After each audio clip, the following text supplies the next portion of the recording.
তাদের এই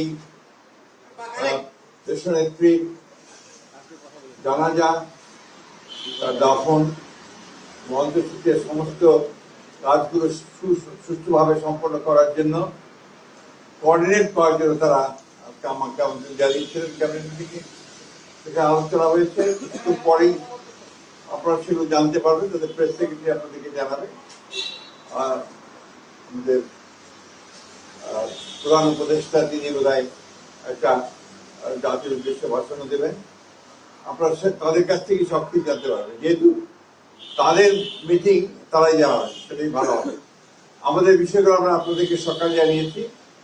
আর আমাদের 12:30টার সময় আমাদের স্ট্যান্ডিং কমিটির একটা মিটিং আছে বিএনপির। সেই মিটিংয়ে আমাদের সমস্ত সিদ্ধান্তগুলো চূড়ান্ত করে আমরা আপনাদেরকে আবারও জানাবো। টাইম জানতে থাকবো।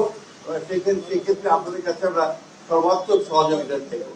আপনারা সবাই দেশনেত্রী বেগম খালেদা জিয়ার জন্য দোয়া করবেন। আসসালামু আলাইকুম।